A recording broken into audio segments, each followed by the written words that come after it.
저는 엘레나고요. 헬레나인데 이태리어에는 히읗자 발음이 잘 안 되고 없어서 엘레나로 불려요. 어떻게 보면 저는 지구의 반을 돌았다고도 할 수 있겠어요.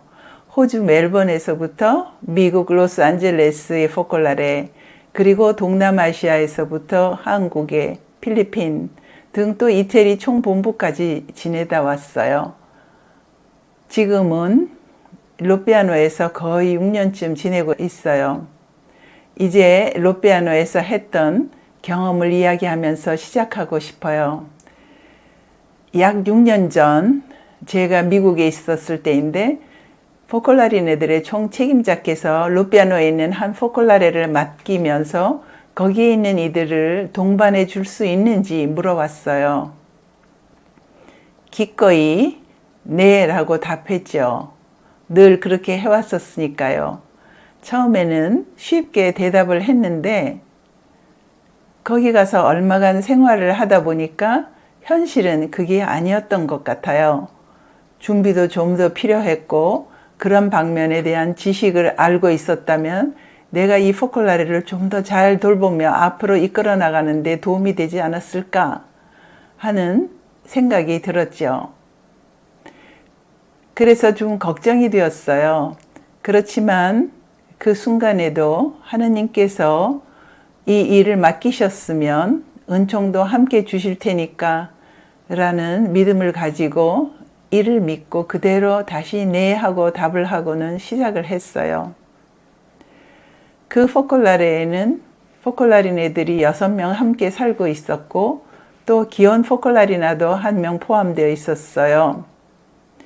물론 그 기혼 포콜라리나는 자기 집에서 우리 포콜라레를 왔다 갔다 하였죠. 그런데 그 중에 한 뽀빠가 치매의 초기인 상태에 있었어요. 저는 치매에 대한 경험을 해본 적이 한 번도 없었기 때문에 새롭고 많은 면들을 배워야 됐고 또 알아야 하는 것들이 많았어요. 우리의 삶은 늘 끝까지 배우고 또 배워야 되는 것 같아요. 그러면 거기서 했던 작은 경험담들을 말씀드리겠어요. 치매가 조금 진행되고 있는 그런 환자분들 중에는 많은 경우에 잘 씻지 않는 경향이 있다고 해요. 목욕을 하거나 씻지를 않았는데도 본인은 자신이 잘 씻었다고 생각하는 경우가 있지요.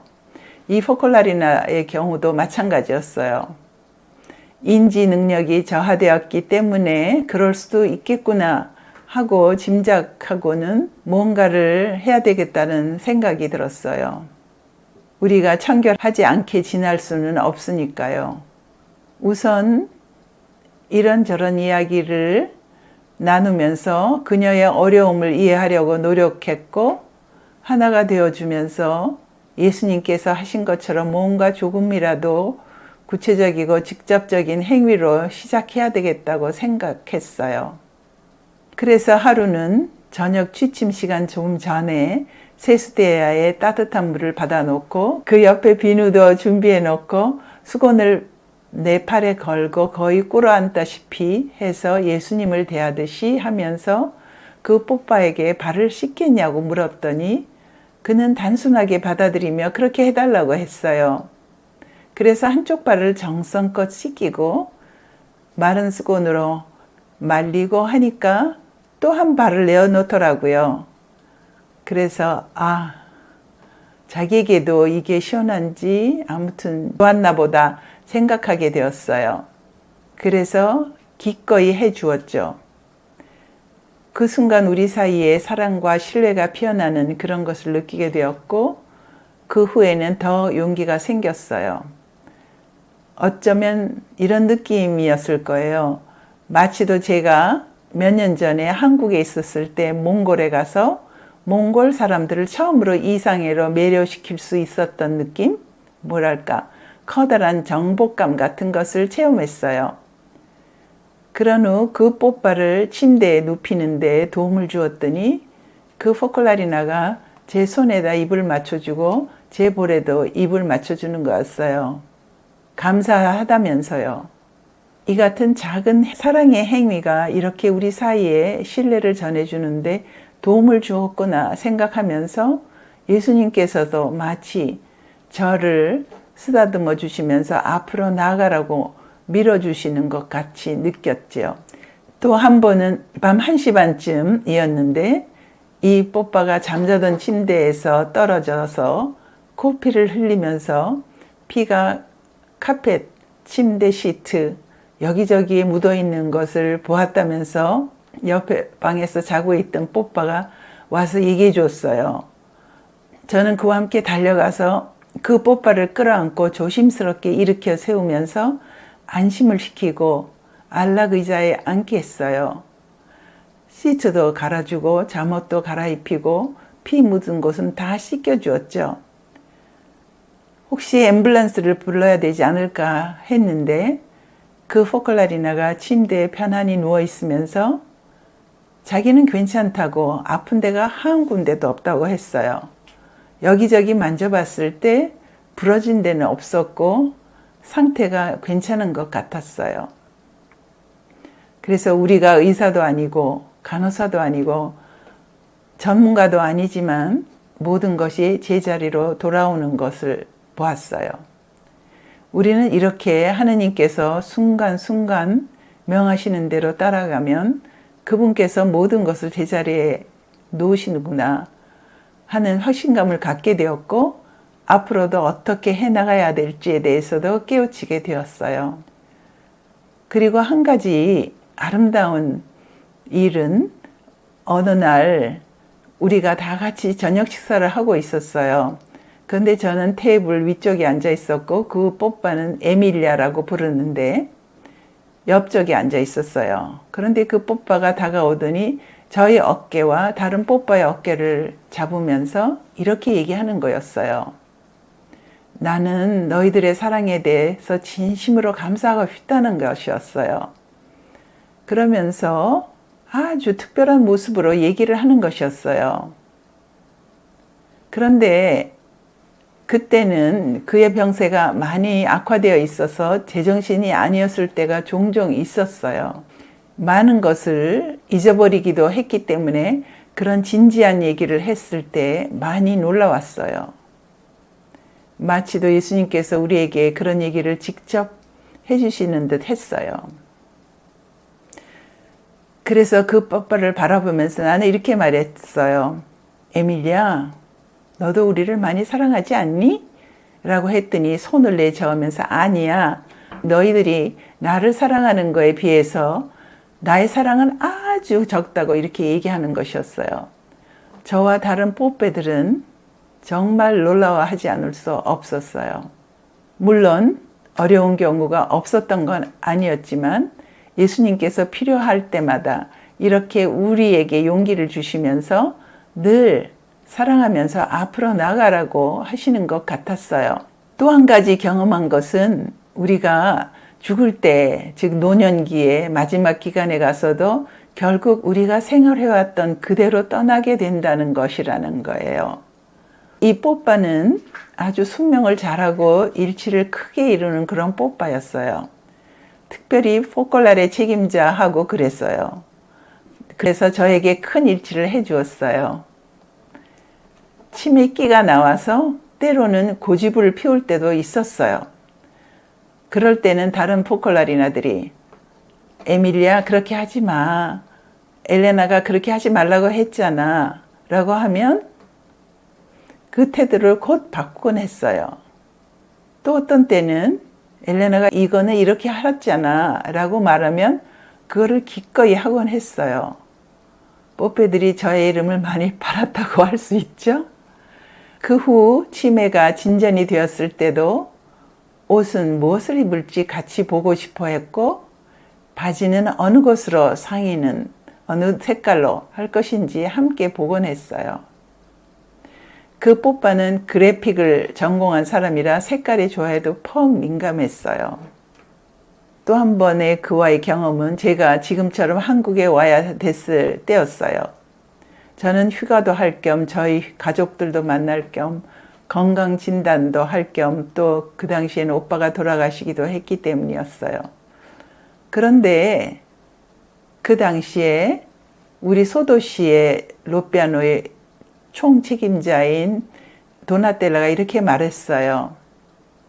엘레나가 한국에 가 있는 동안에 에밀리아가 요양원에 가서 약 한 달 동안 지내면 좋겠다고 제의하는 거였어요. 그렇게 하자고 모두들 합의를 하고 그날 저녁에 그분이 우리 포콜라레에 와서 직접 에밀리아에게 이야기를 하기로 했어요. 그런데 에밀리아는 정신이 그렇게 오락가락했을 때인데도 또 잠을 자야 되는 늦은 시간이었음에도 불구하고 잘 기다리면서 그 포콜라리나를 크게 환영하며 맞아들이는 모습은 그가 늘 책임자에 대한 큰 사랑을 갖고 있었기 때문에 그런 것 같아요. 그를 요양원으로 보내고 저는 한국으로 떠나왔어요. 한 달 좀 더 지나고 나서 제가 로피아노로 돌아왔더니 그의 병세가 악화되어 있는 상태였어요. 우리는 그를 요양원에서 집으로 데려왔어요. 그래서 신부님이 그의 방에 오셔서 우리들 모두가 에밀리아 침대 주위에 둘러서 있는 가운데 미사도 드려주셨고 그는 성체도 모실 수가 있었어요. 제가 집으로 돌아온 3일 후에 그는 천국으로 떠났어요. 이를 지켜본 우리의 기온 포콜라리나가 이렇게 말했어요. 에밀리아는 너를 많이 사랑했나 봐. 이제까지 끈기 있게 너를 기다려서 이렇게 너를 맞이하고 떠난 거라고요. 그래서 저는 너무 감동했어요. 또 한 가지 아주 인상적인 것이 있었는데 에밀리아가 남기고 간 물건들 중에는 서류가 하나 들어있는 큰 파일 박스가 하나 있었어요. 그 상자는 끈으로 잘 묶여 있었고 완전히 잠겨져 있었어요. 그런데 그 상자 위에는 큰 글씨로 이렇게 쓰여 있었어요. 이 박스는 내가 천국으로 떠날 때 나의 포콜라리나 책임자가 열어봐야 할 것입니다. 라고요.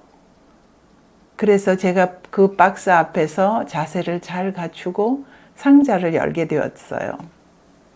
하나씩 끈을 풀고 열어보았더니 거기에는 키아라의 아름답고 귀중한 글들이 몇 개 있었어요.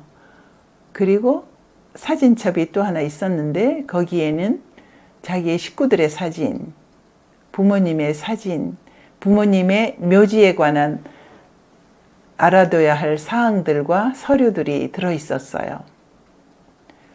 그 뽀빠의 여동생이 하나 있는데 그 역시 로마에서 살고 있는 포콜라리나예요. 남자 동생 하나는 결혼해서 살고 있고요. 저희들은 그 사진과 서류들을 그 식구들에게 나누어 주었어요. 그런데 프린트물이 한 가지 더 있었어요. 거기에 이것은 내가 천국으로 떠난 다음에 누군가가 나의 프로파일을 써야 될 텐데 왜냐하면 포콜라리나들이 떠나면 장례식 때 그의 프로파일들을 이야기하게 되죠. 그럴 때 그것을 쓸 사람을 위해서 그 사람의 어려움을 덜어주기 위해서 이것을 준비했다라고 쓰여 있었어요. 왜냐하면 일반적으로 프로파일을 쓰느라고 많은 노력을 기울여야 하기 때문이에요. 그래서 우리들도 이것을 기억하면서 이 뽀빠처럼 떠나기 전에 잘 준비해서 다른 사람들의 어려움을 덜어줘야 된다는 이야기까지 했었어요. 세례는 언제 받았느냐고요? 세례에 대해서는 우리 할아버지 얘기를 안 해드릴 수가 없네요. 우리 할아버지께서는 6.25 동란이 일어났을 때 아들 1명과 사위 2명이 공산군에게 총살당하는 사건이 있었기 때문에 갑자기 고아가 된 손자들을 보면서 큰 고통을 느끼셨어요. 그뿐 아니라 막내 삼촌은 서울대학교 법대생이었는데 아마 학생들의 리더로서 무슨 일을 맡고 있었던 것 같아요. 공산군들이 막내 삼촌의 뒤를 추적하고 있었거든요. 어디에 숨어 있는지도 몰랐어요. 얼마 후에 피난을 가시기 전에 할아버지와 할머니께서는 깨끗하게 하얀 옷으로 갈아입으시고 매일 밤 자정 12시에 정화수를 뒷뜰에 있는 제일 높은 장독 위에 올려놓고 거기서 기도를 1시간씩 하셨다고 해요. 하느님께 기도를 드린 것이죠. 그 당시에 할아버지께서는 하느님을 모르셨을 때였으니 하늘에 계신 분이란 바로 크리스찬들의 하느님을 뜻했을 거예요. 우리 아들을 살려주신다면 제가 당신을 믿겠습니다 라고 약속하면서 아들을 살려달라는 기도를 한 달 동안 정성껏 바치셨다고 해요. 피난을 가서 얼마가 지난 후 작은 아버지께서는 구사일생으로 살아서 돌아오셨어요. 그래서 할아버지께서 저희 삼촌을 보는 순간 하느님께 약속했던 것을 기억하면서 옛날 동료, 정계 친구들인 장면 박사와 현석호 박사를 찾아가 만나서 자신이 크리스찬이 되고자 하는 의사를 밝히셨습니다. 할아버지께서는 정부의 강요 중 한 분이셨기 때문에 그분들과 접촉을 하고 계셨어요. 그분들은 가톨릭 신자였으므로 할아버지를 가톨릭 교회로 인도하셨지요. 그래서 할아버지께서는 그 당시에 한국 천주교회의 유일한 주교님이셨던 노기남 대주교님으로부터 직접 교리를 받으셨고 나머지 다른 식구들은 한 수녀님으로부터 교리를 받게 되었어요. 우리 모두는 주교님에게 할아버지와 함께 세례를 받게 되었어요. 그러니 저희들이 크리스찬이 된 것에 대해서 할아버지께 진정 감사를 드려야 한다고 생각해요. 저는 행복할 수 있는 좋은 조건을 가진 평화로운 환경에서 자랐어요. 경제적으로도 부유한 편이었고 우리 가정은 화목했고 형제들 사이의 우애도 깊었어요. 저는 제가 대학교를 졸업할 즈음에 이상을 알게 되었어요. 저는 이화대학교 불어불문과를 나왔는데 대학교 다닐 때 여러 활동에 참여했어요. 다른 많은 젊은이들이 그렇듯이 저도 그때 인생의 목표에 도달하는 것이 인류대학에 입학하는 것이었죠. 이 때문에 공부를 열심히 했어요. 그러나 일단 목표에 도달하고 나니 제 주위에 마음에 들지 않는 것들, 많은 이기주의들을 발견하게 되었어요. 그리고 공부를 한다는 것 자체도 따지고 보면 그다지 큰 가치를 지닌 것이 못 된다는 것을 알게 되었어요. 이렇게 해서 저는 제게 만족감을 가져다 줄 만한 일들로 거의 하루하루를 채우려 했습니다. 학교에서 하는 여러 활동에 참여하는 것 이외에도 다른 방면에도 관심이 있었는데 예를 들면 패션 디자인에 관심이 많았어요. 그래서 학교에서 강의가 끝난 후 오후 6시부터 저녁 늦게까지 서울에 있는 최고의 의상 학원이었던 명동에 있는 국제양자학원에 다녔어요. 매일 빠지지 않고 끼니를 걸러가면서 다닌다고 어머니께서 꾸중을 하시기도 했죠. 1년 동안 다녀서 패션 디자이너 라이선스를 받았어요. 특이하고 아름다운 의상을 디자인해서 내가 옷을 만들어 입을 수 있었어요. 식구들의 옷도 디자인해서 주었고요.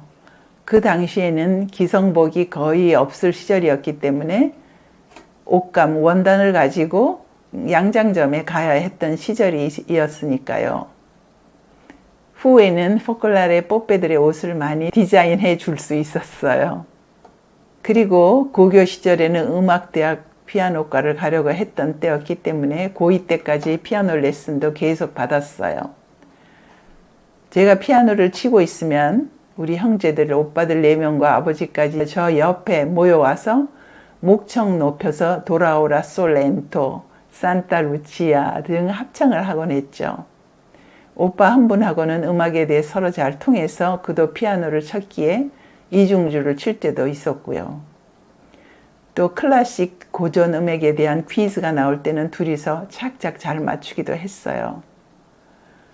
저는 오빠들과 음악회에 또 극장에 가곤 했는데 상상해 보세요. 잘생기고 듬직한 오빠와 명동거리를 함께 걸어 다닐 때나 영화를 보러 갈 때는 사람들이 우리를 나이스한 커플로 힐끗힐끗 쳐다보곤 했어요. 형제의 자매인 줄은 모르고요. 우리 가족은 300평이나 되는 정원에 연못도 있는 아름다운 큰 주택에서 살았어요. 그래서 친구들이 우리 집에 많이 들락거렸어요. 고교 동창들을 만나면 며칠 전에도 이들을 만났었는데 너희 집에 가서 이런 거 저런 거 먹었지. 그 당시에는 너희 집에만 텔레비전이 있어서 자주 갔었잖아 라는 둥. 그러나 저는 기억이 전혀 안 나요. 아버지께서는 동물들도 사랑하셔서 여러 종류의 동물들을 키우셨어요. 개도 3마리나 있었고 거위, 칠면조, 어떤 때는 독수리, 매까지도 키우셨어요. 재미있게 지내면서 여러 가지 꿈을 꾸기도 했죠. 그러나 저는 점점 더 인간적인 측면에서는 많은 것을 소유했지만 항상 불만스러웠고 그 무언가가 부족함을 느꼈어요. 또 이런 일도 있었어요. 제가 대학교 2학년 때인 것 같은데 한 친구가 자기의 사촌 오빠와 저를 갑자기 만나게 했어요. 그래서 만났지요. 예의 없이 행동할 수는 없었으니까요.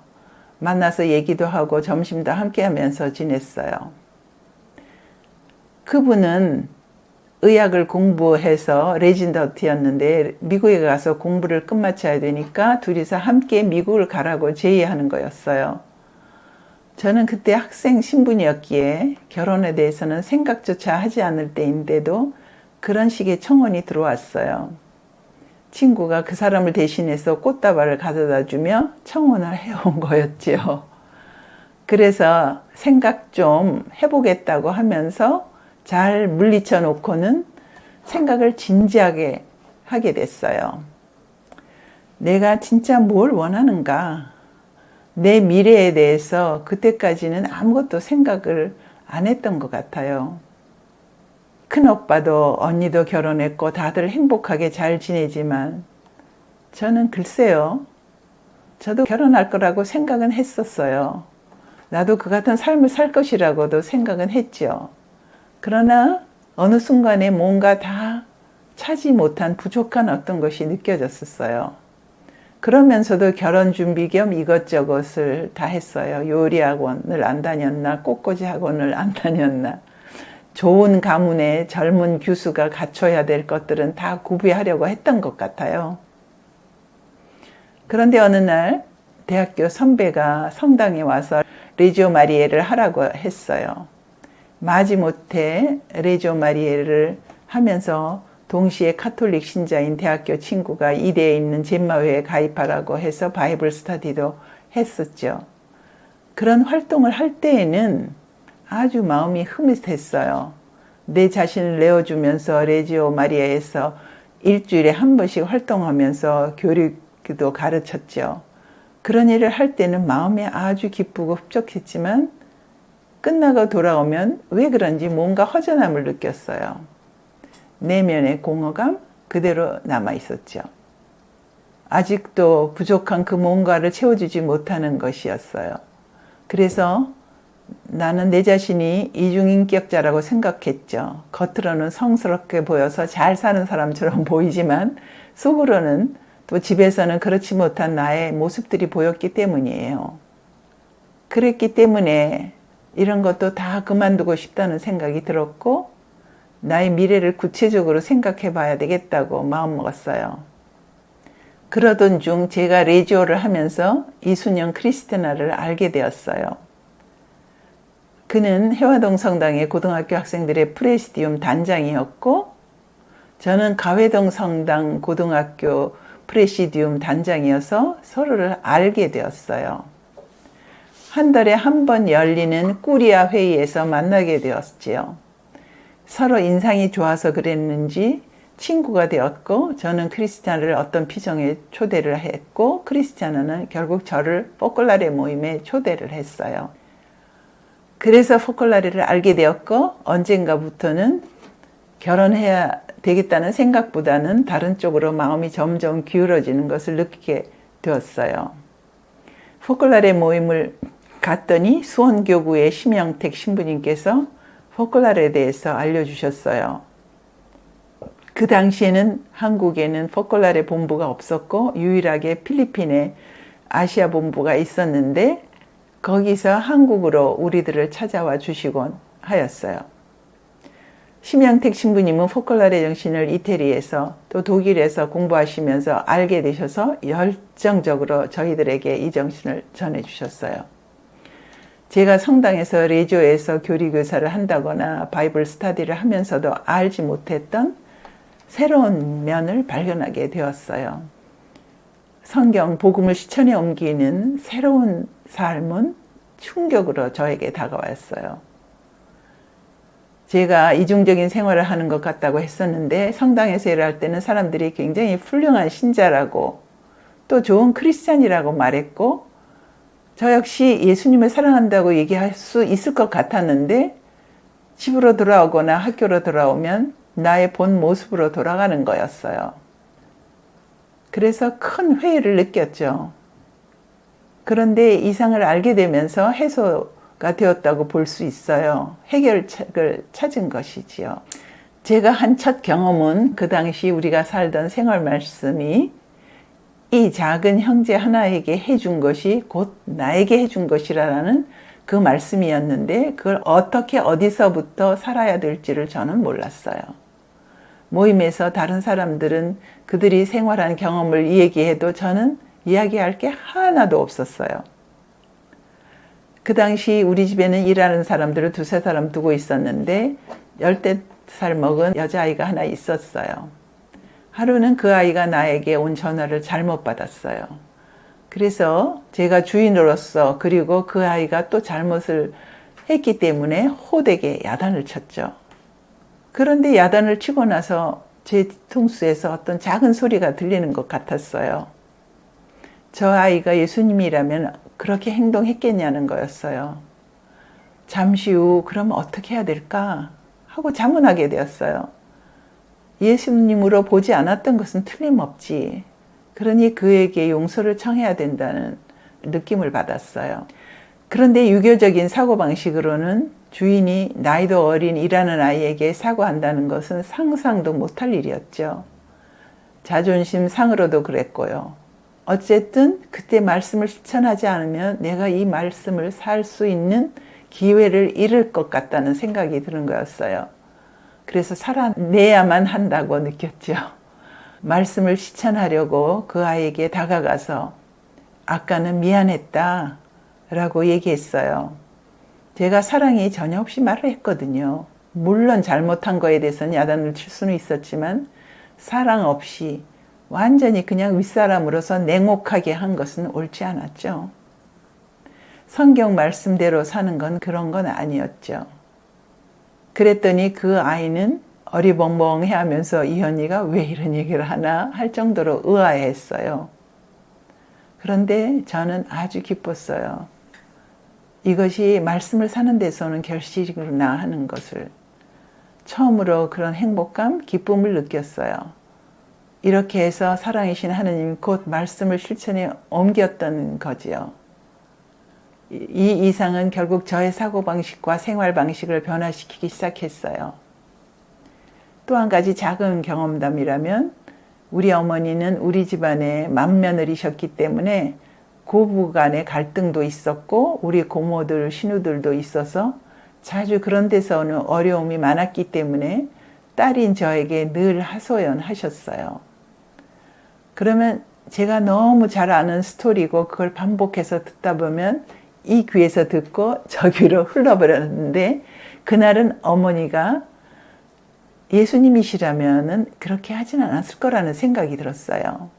그래서 귀담아 잘 들어야 된다. 그래서 정색을 하고는 어머니 안에 계신 예수님을 보려고 노력하면서 처음 듣는 것처럼 잘 들려드렸어요.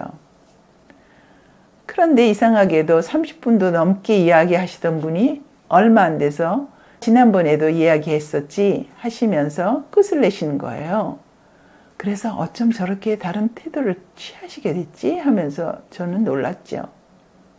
말씀을 살 때에는 이렇게 작은 기적과 같은 일이 일어난다는 생각이 들어서 너무 기뻤어요.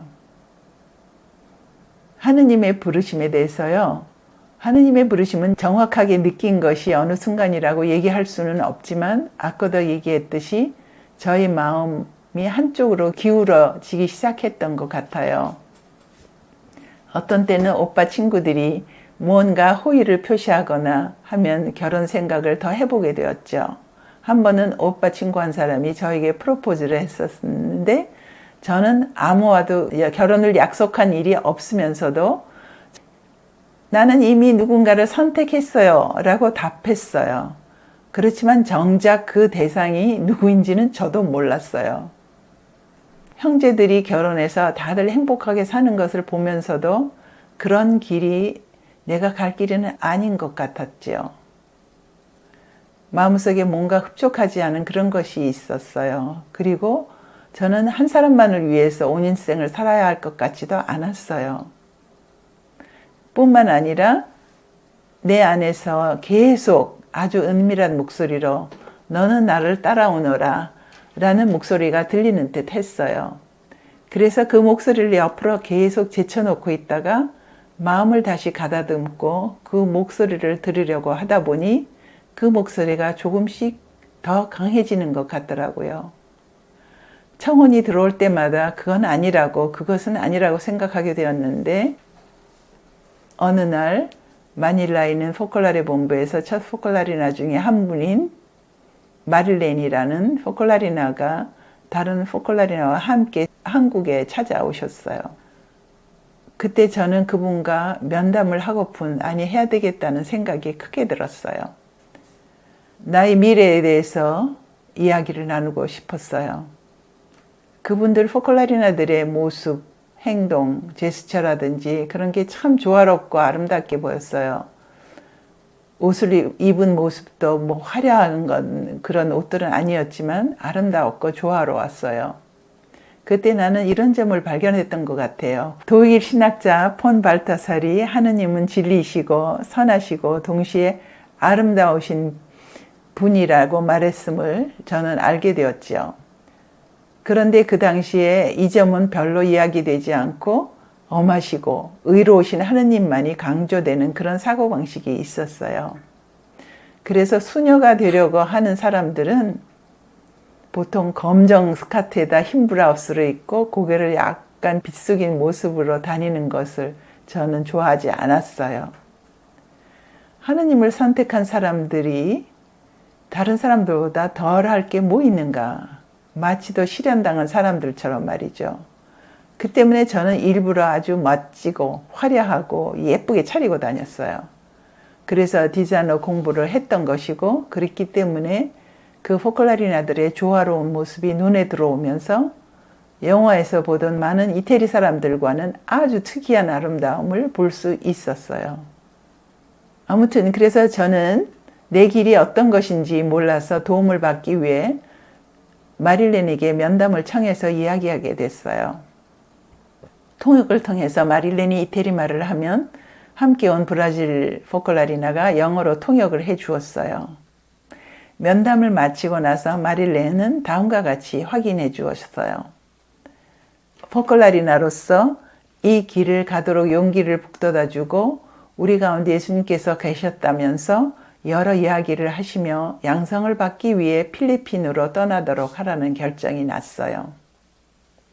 한국에는 포콜라레가 없었으니까 필리핀에서 1년 동안 스콜레타 프레스쿨에서 지냈죠. 필리핀은 아주 덥고 많이 습하고 모기떼도 몰려다니곤 하는 그런 곳이었어요. 그런데 모기들은 나만 따라다니는 듯 했어요. 성당에 가서 모기를 쫓아버리라고 어려울 정도였으니까요. 마음속에서 왜 너는 한국에 있는 너의 집에서 편안히 잘 살 수도 있었을 텐데 그곳에서 편안히 지내지 않고 왜 여기까지 와서 고생을 사서 하니? 라는 그런 생각이 들 때도 있었어요. 그러나 내 안에 그 목소리는 진지하게 하느님을 따르는 것이 중요하지 이 외적인 것이 뭐 그리 중요한 것인가 라고 외치는 듯 그런 울림이 왔어요. 그런 생각이 강하게 들면서 어려움들을 극복하게 되었고 근데 실은 거기서 지내는 것이 외적으로 어려웠다기보다는 내적인 게 더 어려웠던 게 있었던 것 같아요. 우리 한국에서는 보통 상식적으로 어떤 어려움이 다가오거나 할 때면 이렇게 하죠. 교육을 잘 받은 여자들은 다가오는 시련이나 어려움들, 그런 것들을 꼭 참으면서 극복하고 많은 것들을 잘 감추고 좋지 않은 일이 있어도 우리의 감정을 잘 포장하여 밖으로는 드러내지 않고 지내죠. 그러나 많은 사랑을 가지고 서로가 소모되어 하나가 되기 위해서는 단지 기쁨만은 나눌 것이 아니라 고통도 나눠야 함을 알려주었어요. 처음에는 그걸 잘 몰랐지만 나중에는 알게 되었죠. 그래서 고통이 다가올 때 밤에 베개를 머리에 파묻고 시트를 머리 위까지 올려놓고 조용히 우는 것이 아니라요. 어느 날 포클라레의 책임자인 우리를 수련시키던 분이 이렇게 얘기를 해주었어요. 엘레나, 우리의 삶은 어려움들도 하나의 선물로 우리 가운데 예수님 모시고 그분 앞에 모든 것을 다 내어드려야 한다는 것을 잘 설명해 주셨어요. 그때 저에게는 큰 빛이 되었고 은총의 순간이었다고 말할 수 있어요. 이렇게 하면서 앞으로 나아갔고 더 양성을 받기 위해서 로피아노로 떠나게 되었어요. 서원이요. 로피아노에 가서 2년 동안의 생활을 마치고 저는 호주로 발령을 받게 되어서 호주로 갔지요. 거기서 첫 서원을 하게 되었어요. 호주에서 새로운 나라에 새로운 경험을 하게 되어서 아주 익사이트해 있었고 재미있게 지냈어요. 영어도 좀 더 잘 익히고 새로운 직업도 갖게 되었으니까 전혀 안 해보던 격리일까지도 할 수 있는 기회가 생기기도 했어요. 그런데 어느 순간에 이상하게 뭔가 뭔지 모르게 하나의 시련같이 내가 하는 모든 일들이 하나씩 실패로 돌아가는 그런 느낌이 들었어요. 표현도 잘 못하겠고 영어를 아는 것도 같은데 제대로 구사하지도 못하겠고 또 그것의 문화와 사람들과의 관계가 별로 깊지 않은 것 같고 artificial, 그러니까 표면적인 그런 관계만 유지하는 것 같이 보였어요. 그러다 보니 포컬라레에서도 어려운 거예요. 제가 그 포컬라레에서 제일 막내이니까 뭔가 하나라도 올바르게 하지 못하는 게 있으면 모두가 나에게 잔소리하는 것 같이 들렸고요. 그러다 보니 어느 순간에 슬럼프에 빠져들게 됐죠. 마치도 내가 무슨 쓸모없는 존재처럼 여기저기 굴러다니는 감자 한 덩어리 같이 보이는 거였어요. 그래서 계속 이렇게 살아야 되나 하는 생각까지 들면서 시련을 겪게 되었어요. 이렇게 어정쩡하게 살다 보니 아무래도 제 얼굴에 어두움이 깃들어 있는 것이 겉으로 드러나 보였겠지요. 전에는 참 열정적이었던 것도 사라지고 모든 게 다 어둡게 보이는가 하면 모든 것이 다 비판적으로 보이는 것이었어요. 저 포클라리는 왜 저렇게 행동하지? 왜 저러나? 저희도 똑같아 등. 그러던 중 어느 날 잘은 모르겠지만 포클라리나들이 나를 많이 사랑해 주었기 때문이었을 것인데 저에게 자연스럽게 얘기를 할 수 있는 분위기를 만들어 주었어요. 우리가 5명이서 살고 있었는데 아주 자연스럽게 제가 이러한 어려움을 느끼고 있다고 마음을 열고 얘기를 할 수 있게 되었어요. 그들이 나에게 뭐라고 답은 해주지 않았어요. 그렇지만 제가 아주 어두운 그런 안경을 벗어버린 것 같은 느낌을 받았어요. 내가 가졌던 몹쓸 비판이나 부정적인 모든 생각들로부터 벗어날 수 있도록 커다란 도움을 주었던 것 같아요. 우리 사이에 현존하셨던 예수님께서 일하셨던 것 같아요. 그렇게 하고 나서부터는 아주 자유로워졌어요. 그리고 제 주위를 돌아보니 호주 사람들의 퍽 너그럽고 젠틀하고 조화로운 아름다운 면들을 알아보게 되었어요. 또 사람들 사이와의 관계도 무척 부드럽고 깊어졌어요. 이렇게 해서 2년 반이 되어 갈 무렵 로마 본부에서 연락이 오기를 한국에서 너를 필요로 하니 한국으로 떠나라고 했어요. 그때는 이미 제가 첫 서원을 하였고 어디든지 떠날 수 있는 준비를 하고 있었지요. 저희들이 하는 서원은 사적인 서원이기 때문에 공적으로 오픈해서 와서 보게 하지 않고 미사 때 예수님과 포콜라린 애들이 모여서 연례피정 중에 깊은 일치를 이룬 천상적인 분위기 속에서 일을 거행하게 되어요. 그 후 저는 거기서 떠나야 하는 것이 무척 아쉬웠어요. 떠나고 싶지 않았어요. 그러나 새로운 하나님의 뜻에 네 라고 답하고 새로운 지역으로 떠나게 되었어요. 이렇게 하루 이틀, 한 해, 두 해 살다 보니까 여러 해가 훌쩍 가버렸어요. 종신서원을 하기 얼마 전에 했던 아름다운 경험이 기억나요. 한 번은 포클라레에서 이런 일이 있었어요. 우리 포클라레에서 2명이 한 직장에서 일을 하게 되었는데 직장에 도착하면 근무 카드를 클릭해서 시간을 찍죠. 점심시간에는 할 일이 많았어요. 우리는 우체국에도 가야 되고 은행에 가서 돈도 찾아와야 하는 등 점심으로 샌드위치를 꺼내서 먹으면서요. 여기저기 가서 이 일 저 일을 하고 돌아오곤 했어요. 그런데 하루는 우리가 뭔가 계산을 잘못해서 출근부에 도장 찍는 일에 실수를 했어요. 그런데 이 사실을 직원 한 사람이 매니저한테 고자질을 했던 거예요. 그래서 매니저가 저희 두 포컬라리나들을 그 사무실로 불렀어요. 그것은 외국 상사였거든요. 우리 둘은 그분의 책상 앞에 서 있었어요. 그는 이런 일이 일어났다고 하는데 어떻게 된 일이냐고 물었어요. 분명 잘못된 일이었죠. 그런데 우리가 둘이서 합의를 해가지고 한 일이었는데 갑자기 그 포클라리나가 발을 쏙 빼면서 자기는 아무 관계도 없는 일이었다는 식으로 이야기를 하는 거였어요. 저는 그때 무척 당황했죠. 어떻게 할 바를 몰랐어요. 그런데 바로 그 순간에 이런 생각이 강하게 들었어요. 우리가 서로 사랑하기로 약속했고 목숨까지도 주기로 약속했지. 아마도 예수님께서 나를 시험해 보시려고 하는구나. 내가 포클라레에 들어오면서 흰색 수표에 서명을 했다는 것을 기억했어요. 그 액수는 바로 우리의 목숨을 줄 정도로 사랑한다는 약속이었죠. 그 약속이 사실인지 실제로 보고 싶어 하신 것 같았어요. 시험을 하시려 하니 걸려들지 않아야 되겠죠. 그리고는 어디서 그런 말이 나오게 됐는지 저도 모르게 그 상사에게 이렇게 말했어요. 이 일은 제가 다 저지른 것입니다. 잘못은 바로 저에게 있으니 용서해 주십시오. 그 대가를 치러야 한다면 제가 치르겠습니다. 라고 답을 했어요. 그렇게 단순하게 얘기를 했을 뿐인데 어쩐 일인지 그 매니저는 굉장히 놀라면서 오히려 자기가 미안하다고 사과하면서 자기는 사실 여러분들에게 벌을 줄 생각이 없었다고 했어요. 그리고는 이렇게 덧붙였어요.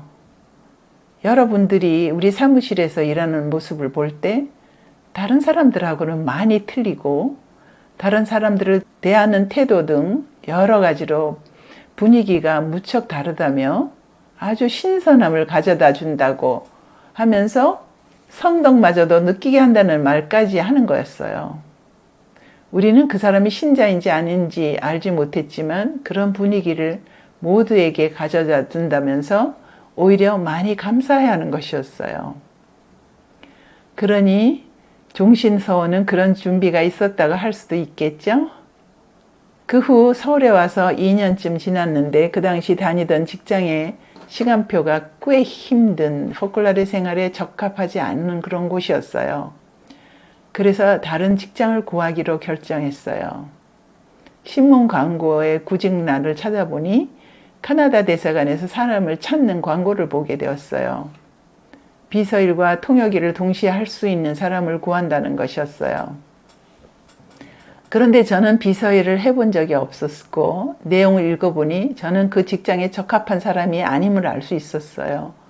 제게는 거기서 요구되는 모든 자격이 갖추어져 있지 못했기 때문에 두려움까지 느꼈어요.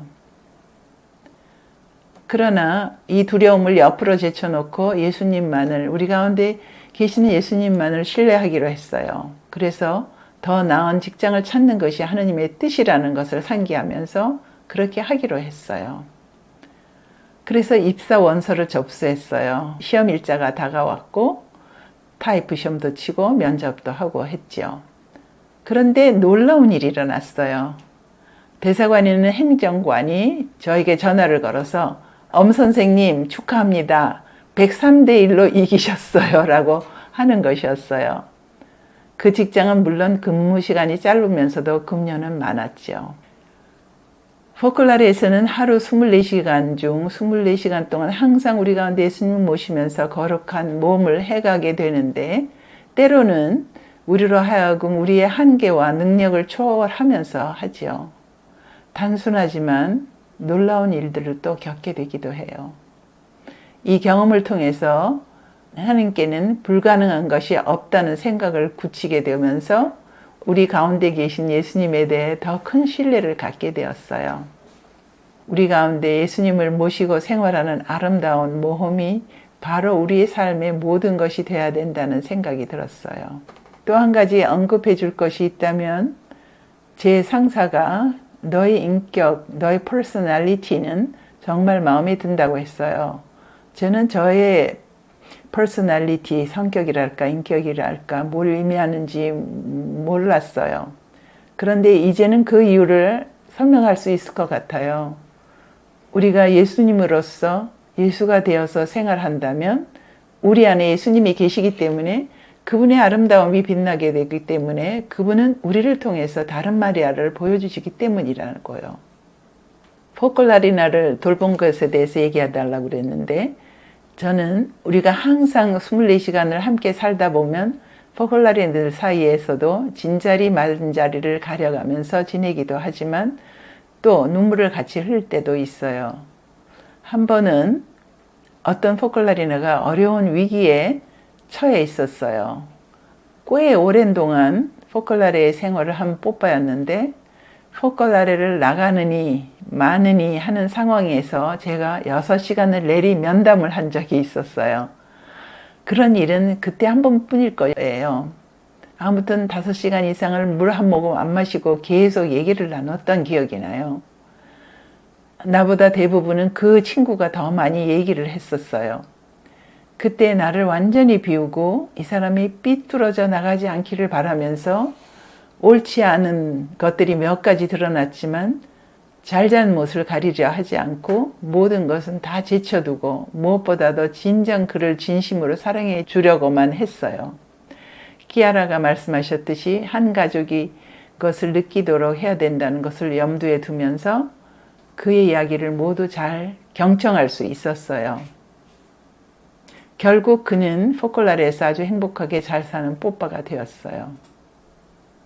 또 한 번은 한 포클라리나가 한국으로 돌아왔는데 그가 성소에 대한 위협을 받고 있는 것을 보았어요. 그 이야기를 잘 들어보니 능력은 있는데 집안 사정으로 대학에 진학하지 못했던 어려움으로 인해 열등감이 그의 내면에 깊이 숨겨져 있었어요. 그렇죠. 한국 사회는 학벌에 대해서 많이 따지기 때문에 이에 대한 압박감이 너무 강해서 그랬다는 것을 알아차렸고 제가 책임자로서 공부를 시켜야 되겠다는 의무감을 강하게 느꼈어요. 그런데 마침 좋은 기회가 왔어요. 제가 그때 환갑을 맞이하게 되었는데 저를 위해서 몇몇 회원들이 큰 사랑으로 환갑 잔치를 해주고 싶어 했어요. 특별히 솔순자들이. 그때 저는 저를 위해서 일전 한 푼도 쓰지 말도록 금지령을 내렸죠. 그랬더니 얼마 후에 그래도 식사 한 끼는 같이 해야 하지 않을까요? 하면서 애원을 하여서 결국 우리 포클라레에 와서 점심을 각자가 싸가지고 와서 간단히 하기로 했어요. 저는 그것만을 허락했지요. 제가 책임자로서 그런 식으로 권한을 사용한 거겠죠. 그날 함께 식사를 하면서 여러 가지로 이야기도 나누고 초창기 때 노래도 함께 부르고 화기애애하게 반나절을 보냈어요. 그리고는 헤어져서 집으로 돌아가야 할 때가 되었는데 인사를 나누면서 몇몇 사람들이 저의 뒤에다가 슬그머니 선물을 놓고 가는가 하면 봉투도 슬며시 넣고 두고 간 종이백들 안에는 무언가가 들어있었어요. 그래야 한국 사람들의 그 본성은 그런 것 같아요. 아주 너그럽고 정이 많고 정말 따뜻한 그 마음씨를 가지고 있는 우리나라 사람들의 관대함을 어떻게 설명해야 될지 모르겠어요. 어느 나라에서 찾아볼 수 없는 관대함은 제가 여러 나라를 돌아다녀 봤지만 쉽게 볼 수 있는 일이 아니에요. 아무튼 저를 위해서 모여진 선물들이 꽤 많이 있었어요. 저는 형제들과 조카, 식구들도 많아서 그들로부터도 받았죠. 그 당시는 환갑을 좀 챙겼던 모양이에요. 지금은 환갑을 하지 않지만. 그래서 그 선물들을 다 모아서 계산을 해보니 사이버 대학을 입학하여 공부할 수 있는 3년간의 등록금과 학비가 되었어요. 그래서 저는 포컬라리나들의 본부에 알렸어요. 이렇게 해서 기금이 마련되었고 이런 상황 또 이런 필요에 의해서 이 포컬라리나에게 공부를 시켜야 되겠는데 어떻게 생각하는가라고요. 그렇게 물어보았더니 그쪽에서는 아주 흔쾌히 할 수 있다고 해주었어요. 그래서 기뻤죠. 그래서 그 뽀빠는 공부를 했고 좋은 성적으로 졸업을 하게 되었어요. 그 후 다른 나라에 가서 지금까지 봉사를 하면서 살고 있는데 아름답고 많은 결실을 내는 삶을 살고 있는 그런 뽀빠예요. 이렇게 위기를 같이 넘을 수도 있었었죠. 그렇게 공부에 대해서 얘기를 하다 보니 생각나는 게 있네요. 저는 이렇게 공부를 시키게 되면서 다른 회원들도 공부를 좀 더 하게 할 수 있었으면 좋겠다는 생각이 들었어요. 우리는 자신의 전공의 분야를 좀 더 전적으로 심화하는 것보다는 하느님에 관한 신학, 철학, 성서학, 교회론 등 이런 학문을 깊이 함으로써 이 이상의 밑거름이 되어주고 발판이 되어주는 또 그런 벽이 되어줄 수 있는 그런 것이라고 생각을 하게 되었어요. 끼아라께서도 남색에 대해서 이렇게 이야기하신 적이 있었죠. 그래서 저는 이를 이행해야 되겠다는 생각이 들었어요. 그래서 세가정을 맡은 분들, 일치의 대화를 맡은 사람, 솔순자들의 책임을 맡은 사람들을 선택하고 신학교를 찾아가게 되었어요. 포클라리아의 책임자들, 특별히 지역 책임자들은 의무적으로 적어도 4년간의 신학 과정을 꼭 연수해야 했어요. 우리의 밑바탕이 굳건해야 된다는 거겠죠. 그래서 이 점에 대해서 의논하기 위해서 신학교 학장 신부님을 찾아뵈었어요. 그때 저희 자신을 위해서도 그렇고 또 우리 회원들을 위해서도 신학교에서 여러 강의에 참여할 수 있겠냐고 물었더니 아주 좋다고 승낙하셨어요. 그래서 해화동 서울신학대학교에 가서 공부를 하기 시작했지요. 처음에는 1학년부터 그 다음에는 좀 더 심화해서 물론 신학생들처럼 모든 학과를 다 할 수는 없었지만 여러 가지를 선택해서 공부를 하게 되었는데 우리 식구들이 재미있어 할 뿐만 아니라 학교에서도 큰 기여를 하고 있다는 것을 보게 되었어요. 신학을 전공하는 사람들도 아닌 우리 회원들이 거기서 공부를 하다 보면 신학생들이 어떤 때는 꾸벅꾸벅 졸기도 하고 엎드려 있기도 했는데 우리 회원들은 눈이 초롱초롱하게 빛나서 그 교수들의 강의를 잘 듣고 있고 그 강의실의 분위기를 잘 조성하는 데 큰 도움이 됐다는 얘기를 제가 교수들로부터 직접 들었어요. 또 한 번은 한 포클라리나 루제가 중병에 걸렸다는 사실을 알게 되었어요. 우리는 함께 이상 안에서 성장했고 저는 그를 깊이 사랑하고 있었어요. 아직 젊은 그가 중병에 걸렸다는 사실은 저에게 매우 놀랍고 고통스러운 일이었죠. 병이 나을 수 있는 확률이 처음에는 50% 정도라고 했지만 차츰 희망이 없어지는 것이었어요. 저는 그의 목숨을 구하기 위해서 나의 모든 것을 다 바쳐서 할 수 있는 일은 가리지 않고 동분서주, 나폴리에서 밀라노까지 다니며 다 하려고 했어요. 그때는 제가 이태리 총본부에는 여자 포컬라리나들 센터에서 일하고 지내던 시기였어요. 그러던 중 저는 하느님께서 그에게 원하시는 것을 그가 끝까지 잘 받아들이도록 도움이 되어야 함을 느꼈어요. 각자가 매 순간 하느님의 뜻에 네라고 답하면서 성녀가 되도록 노력해야 함을요. 저는 마리아께서 십자가 밑에서 예수님을 잃게 되셨을 때에도 하느님께 네를 드리셨듯이 저도 그분의 뜻에 바로 온 마음을 다해서 네라고 답하고자 했어요. 그렇게 했을 때 저는 마음의 평화를 느낄 수 있었고 그 뽀빠도 매우 평온한 마음으로 순간을 잘 생활하는 것을 지켜볼 수 있었어요. 십자가 위에서 버림받은 예수님께 우리의 시선을 고정시키며 우리는 함께 순간순간 모든 고통을 잘 받아들이려고 노력했어요.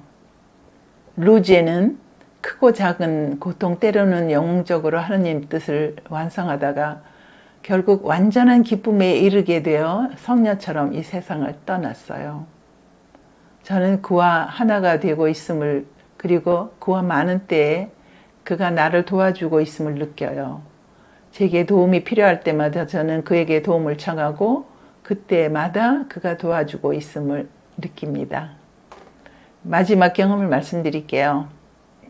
저는 한국에서 사업회를 위해서 활발히 일하고 있었는데 키아르께서 한 번은 한국의 사업회에 대해서 이렇게 말씀하신 적이 있어요. 한국 지역은 폭발하고 있는 지역임에 틀림없어요. 성숙해가고 있고 많이 발전하고 있습니다라고요. 저는 그때 열정과 큰 사랑으로 사업회를 위해서 활발히 일을 하고 있었는데 어느 순간 거룩하신 분이 사랑이 저를 태국에 본부를 두고 있는 동남아시아 지역 책임자로 부르시는 것이었어요. 하느님께서는 나를 그 지역에 보내시면서 한국 사업회에 대한 사랑, 한국에서 일하면서 느끼는 그런 아름다움과 열정, 내가 많이 사랑했던 사람들을 모두 버리라고, 이 모든 것을 잘라버리라고 하신다는 것을 느꼈어요. 나에게는 하느님의 사랑 외에는 내가 그분 외에는 다른 것 아무것도 가지기를 원하시지 않았으며 나는 사업회 일이나 거룩한 그의 사업이라 할지라도 이로부터 애착을 끊고 그분과의 일치만을 목표로 삼아야 한다는 또 하나의 부르심을 느끼게 된 것 같아요. 마치도 그분이 엘레나야, 너는 나 말고 다른 것을 원하니? 정말 그런데 그 순간 저는 행복했어요. 내가 아니라, 사업회가 아니라, 내가 사랑하는 영혼들이 아니라 나는 하느님이 필요했기 때문이죠. 그래서 타일랜드, 베트남, 미얀마, 라오스, 캄보디아 등 다양한 국가가 속해 있는 이 지역에서 일하기 시작했어요. 예를 들어서 태국에서는 제3대화인 특별히 불교 신자들, 수도승들, 남녀 평신도 불자들과의 대화는 아주 특별했어요. 여러 가지 또 아름다운 역동성을 가진 이 지역을 하느님께 맡겨드리면서 한국에서 했던 사업회에 대한 열정으로 그 지역과 그곳에서 만나고 있는 사람들을 많이 사랑하고자 노력했어요. 그 결과로 그곳의 회원들은 한국 사람들처럼 저를 많이 사랑해 주었어요. 이제까지 그들과 아름다운 관계를 유지하고 있어요. 얼마 전에는 약 20여 명의 불교 남녀 수도승들과 신자들이 로마에서 대화 모임을 마치고 로피아노에 왔었어요. 얼마나 반가워했는지 몰라요. 면담을 다시 청하는 사람이 있는가 하면 뭔가 사랑을 표시하고 싶어서 가지고 있는 모든 것을 다 꺼내서 주곤 했지요. 우리 사업회가 이제는 다양한 측면에서 새로운 경험을 하고 있다고 볼 수 있어요. 왜냐하면 우리 사업회는 아직 젊은 사업회잖아요. 교황 프란치스코께서 말씀하신 것처럼 아직 100년도 안 된 단체이잖아요.